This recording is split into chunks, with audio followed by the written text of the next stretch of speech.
Alrighty, so as you saw from the title, this video is going to be like a little bit of a tips and tricks for newer players.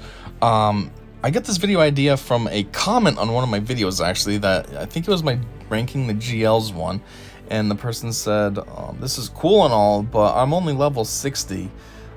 Could you make a video that maybe shows us newer players some good strategy insights? So I figured, why not? I can try to offer something.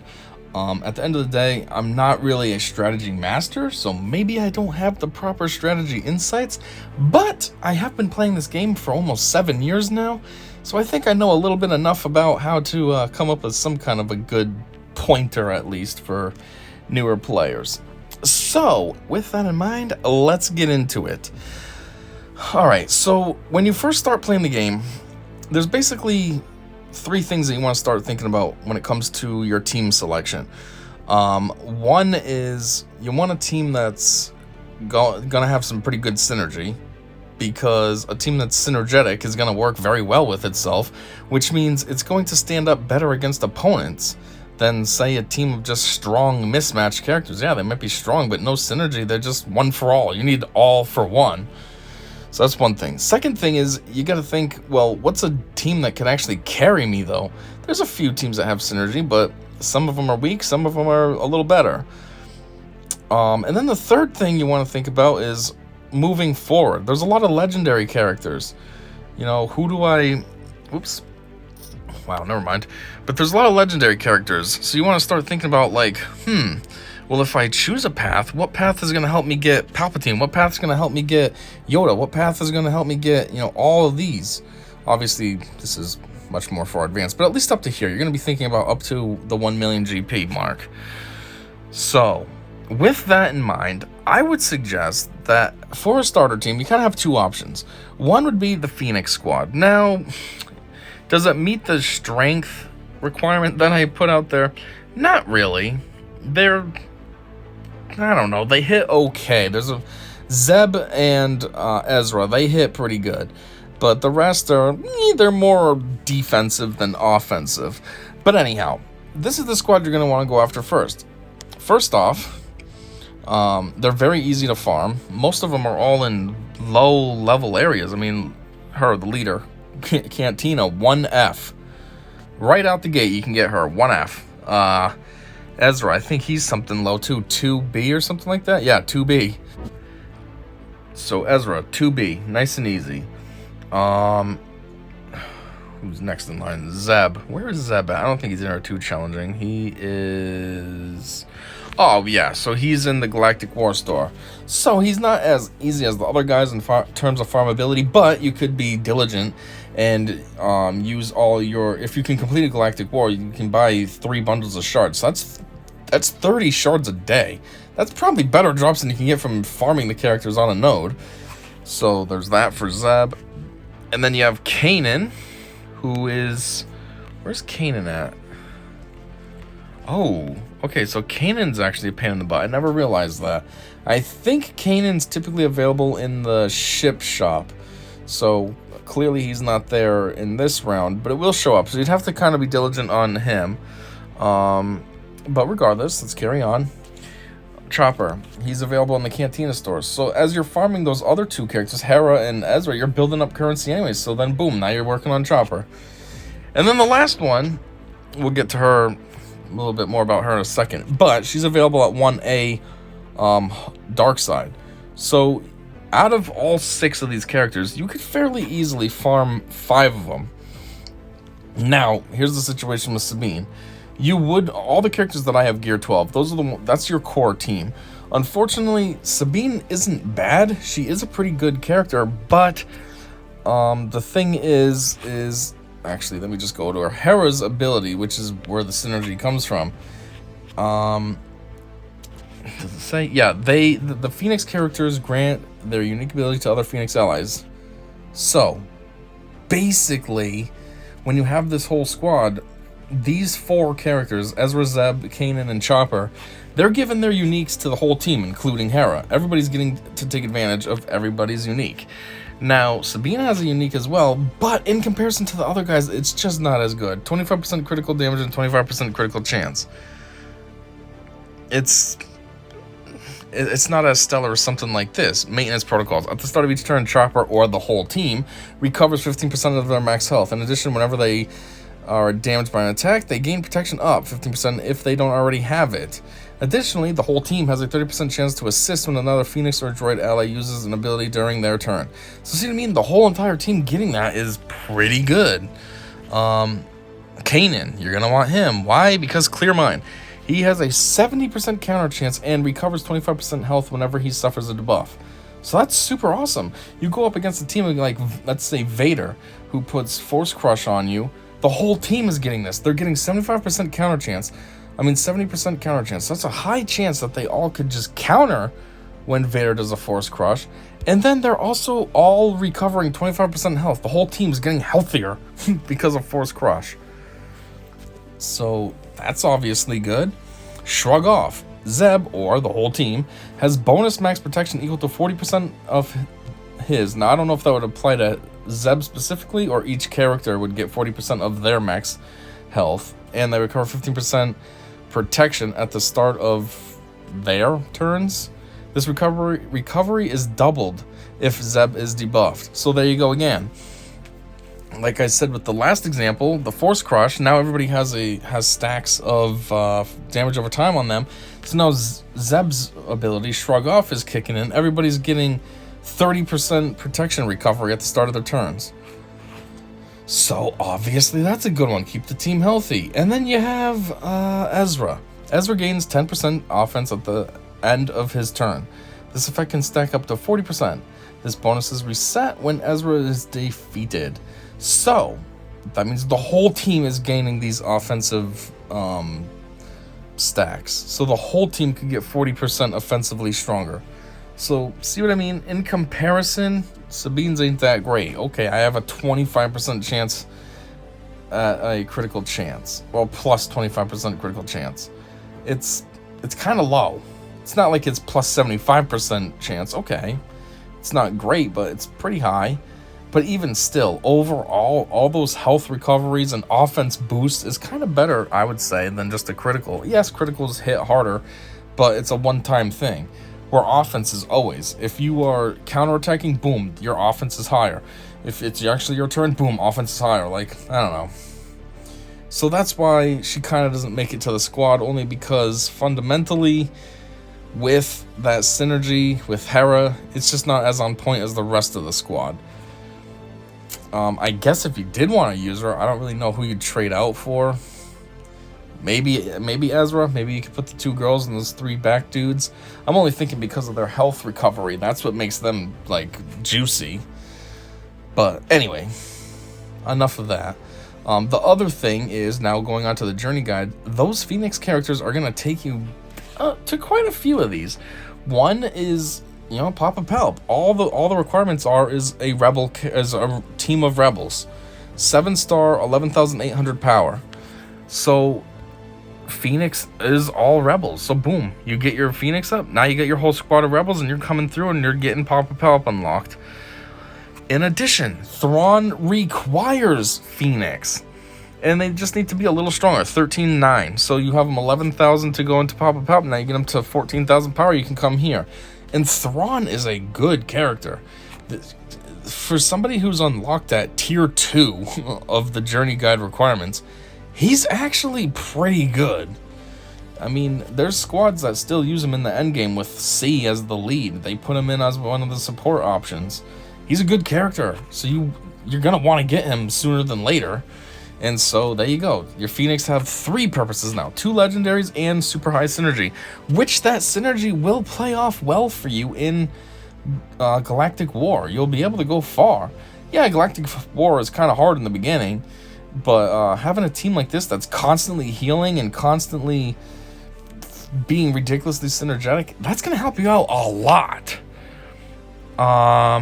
Anyhow, oh, this requires Empire. I forgot what R2 needed. I was just going to say, because then what you're going to want to do, after you get those 2 guys at least, is you're going to want to get CLS. But in order to get CLS, you need R2. So R2 requires Empire. So as you see, you're gonna have to work on some Empire. However, because of your Phoenix, you already have Papa Palp now, and you have Thrawn. You have 2 of them already completed. And then the rest, I mean, you could have, like I have, Royal Guard. Well, Royal Guard isn't easy enough farm. Oh, 5F. Okay, so he's a little deeper than I thought, but still.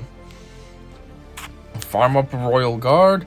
Vader's a little bit challenging. He's only available from achievements. So, I mean, if you're going hard enough in the game, you're going to rack up those achievements. So maybe you could get him fairly easily. But if not, there's a bunch of other options. You know, you could go after TIE Fighter Pilot. Tarkin. Tarkin's not so good, but you never know. Maybe that, I mean, regardless, maybe that tickles your fancy. There's Stark and Veers you could go after. So, yeah, point is, though, is because of Phoenix, you already have a starter kit for R2 by unlocking 2 pretty good Empire. Yeah. And then Yoda's fairly easy, too. Yeah, you need to have Jedi, so if you weren't really working on Jedi and you were focused on the Phoenix and Rebels, okay. But, again, because of the Phoenix, Ezra and Kanan are both Jedi. So in a way, you'd already have 2. Then you just gotta work on 3 other ones, which some of them like Ahsoka, she's basically a giveaway right in the beginning of the game. They hook you up with so many shards of her. So you could have her, Jedi Consulate. He's the one you start with, so you already have him. So there's 4 Jedi already. And then any of the other ones. So some of these you can farm very early. I'm pretty sure Old Ben is, what, like Cantina, something in the 1As or something, 1B? Yeah, 1C. 1C. Like, yeah, that's super easy. So there's your 5. So now all of a sudden you get the top 2 legendaries. Yeah. So, there was that. Oh, the other thing I was thinking with the Phoenix squad as well is, at first you don't have ships. I think ships open at level 60, level 50 or 60, somewhere around there. But still, they both have a ship. Oh, not both, all of them. They have 2 ships, so all of them can be a part of one. The Ghost has these 3 guys, and the Phantom has these 3. So, you get this whole squad unlocked, you get them beefed up, and then once you get these ships, you have 2 fairly strong ships right out the gate, because they got strong crew.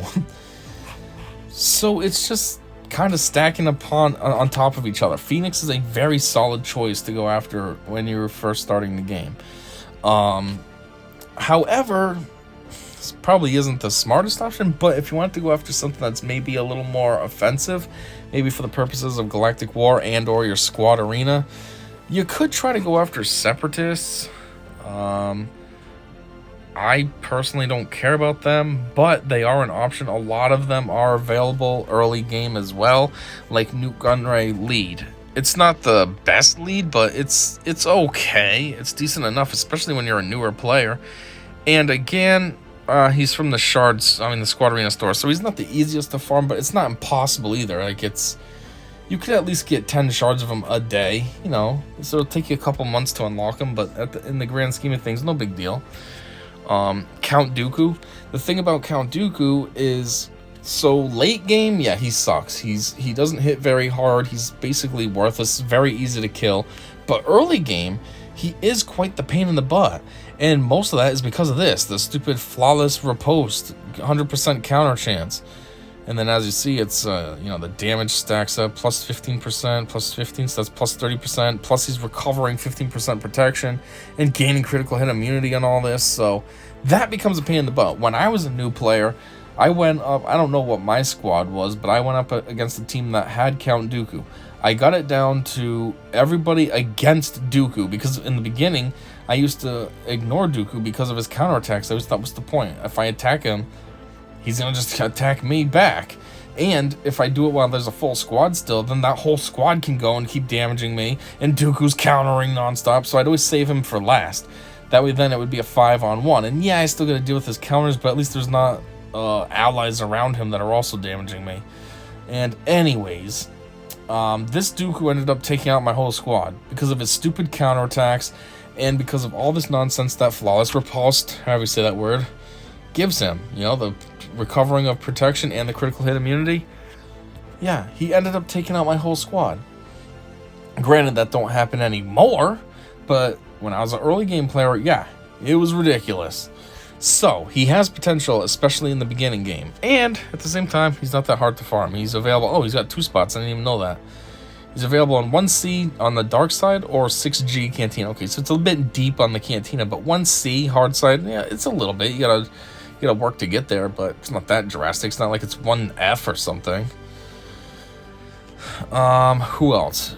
Another one that's in this is GEOS and Soldier. And GEOS and Soldier is super easy. I know where exactly that is. Cantina 1A. Very first option in the Cantina. GEOS and Soldier. And GEOS and Soldier's on the double drops. So that helps as well. You can get this guy unlocked in 7-star quickly. Probably, what, 6 weeks? Month and a half, and you got a fully unlocked 7-star character. And, obviously, GEOS and Soldier's better with a full... Geo squad, but he still does hit pretty hard. I mean, Swarm, it does, obviously, again, works better with a bunch of Geos, but he still calls an ally. So, you know, he goes and then calls somebody else on the squad. They attack as well. You get that bonus damage, essentially, because of that other damage. I mean, the other attack. And yeah, just mod them up. I put stupid mods on this one right here has health and defense. You could mod him for offense though, and he's gonna hit pretty hard. So that's 3 characters alone right there. Then as far as the last 2, I don't know, it's whoever you feel like. I mean, you could use Sage Ventress. I'm pretty sure she's easy to farm. Yeah, she's squad as well. So not the easiest, but also not that terribly hard either. But yeah, it's an option. There is the synergy because they're separatists. It's not as good as Phoenix by any means, but it's still there. But they might hit a little harder if that's what you're interested in. Something that can take enemies out instead of withstanding their blows and tiring them down, you know. Maybe you want a Mike Tyson instead of a Muhammad Ali. So,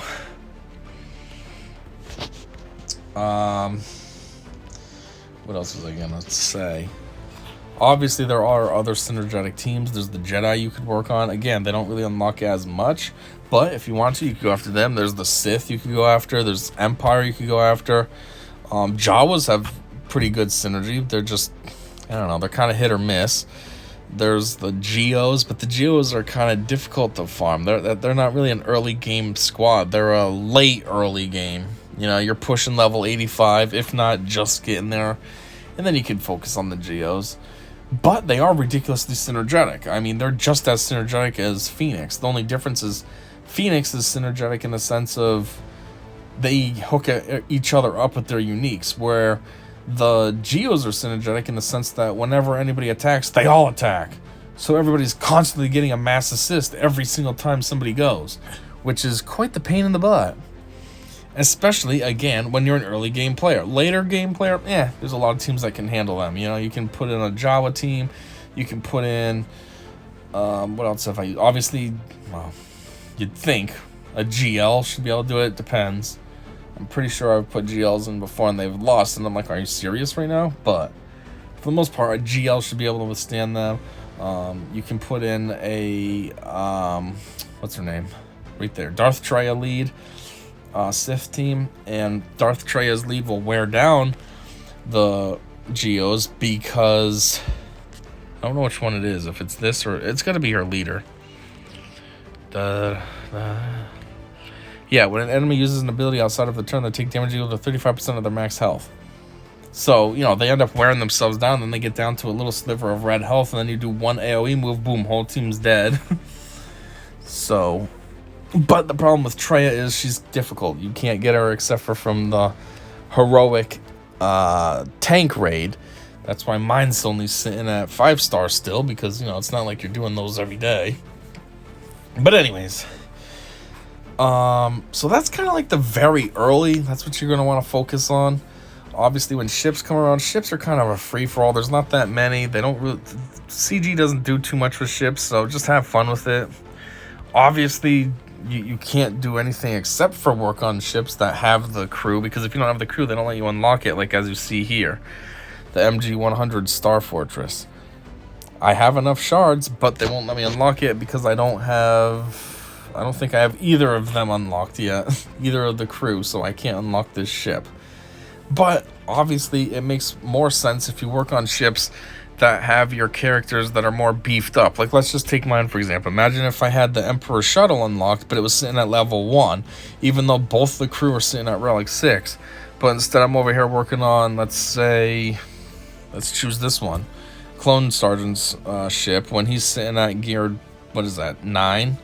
Like, it wouldn't make sense. Like, why am I working on his ship when he's much weaker, or when I could be working on this ship, not this one. I don't know why I chose that. Stop it, what is happening right now? Hold on.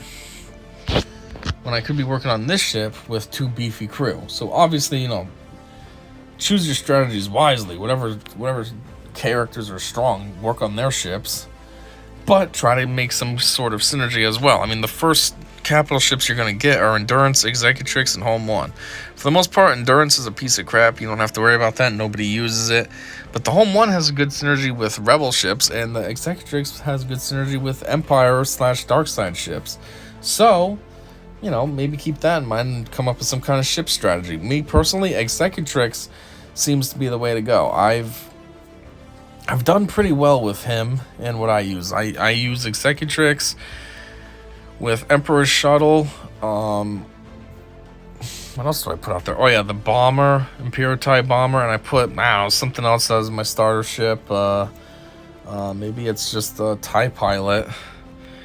And yeah, then obviously TIE Advanced by 1's out there. I put the Slave 1 just because it's not an Empire ship, but obviously from Empire, you know that Boba worked with them.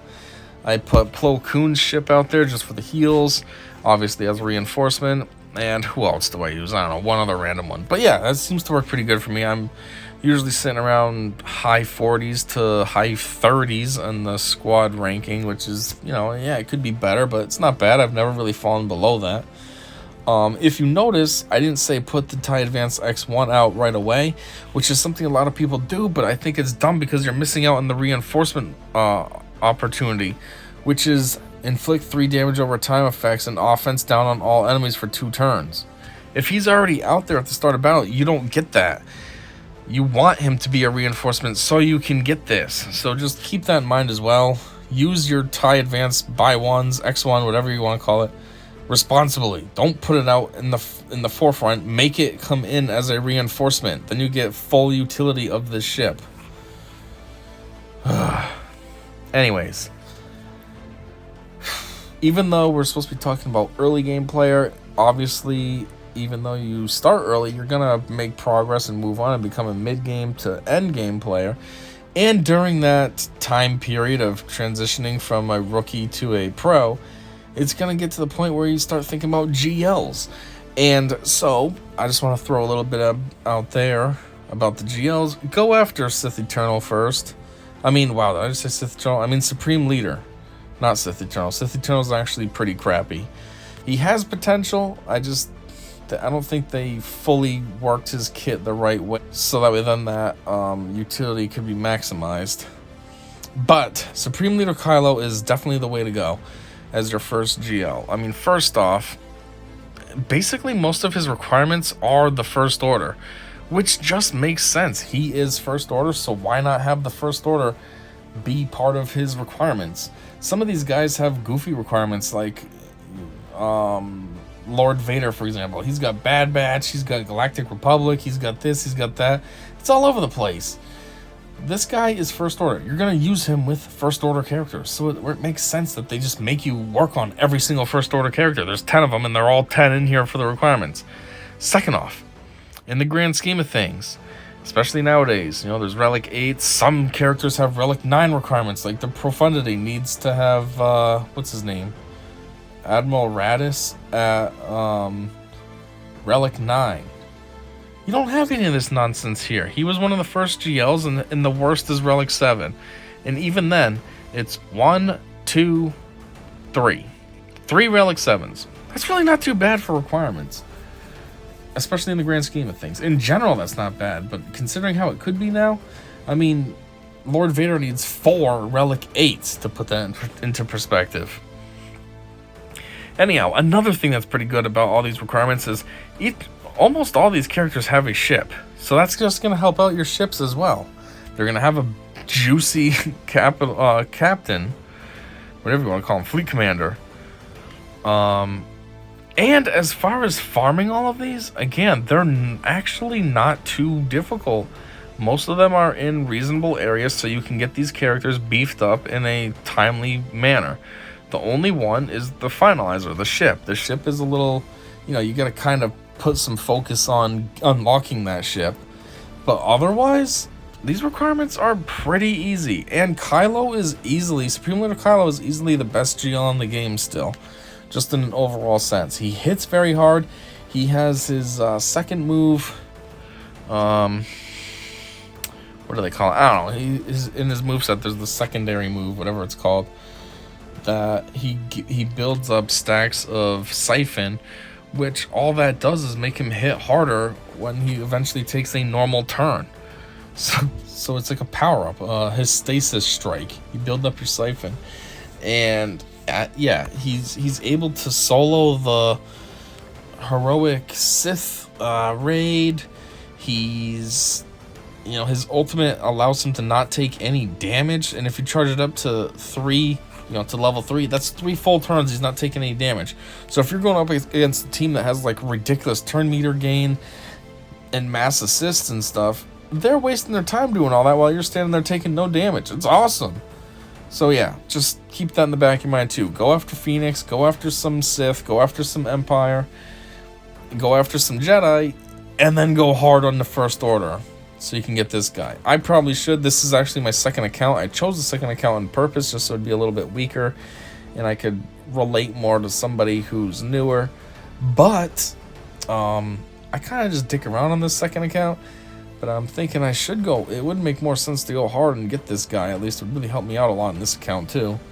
But yeah, so when the time comes, definitely get him as your first GL. Then from there, who cares who you want to go after? You want to go after C as your second one? Cool, have fun. Go after C. If you want to go after Kenobi, cool. Kenobi's good. Go after him. Just whatever.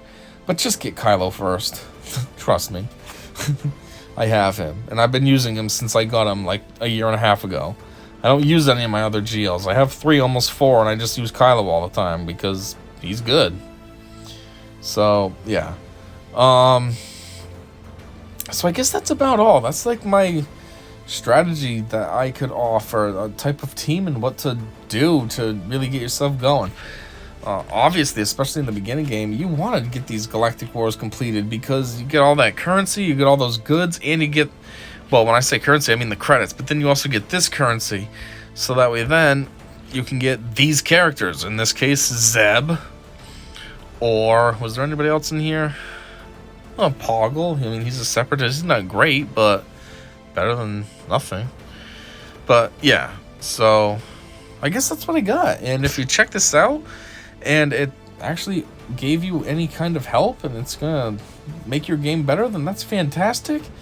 And, yeah, thanks for watching this with me, and until whatever comes next, I said see ya.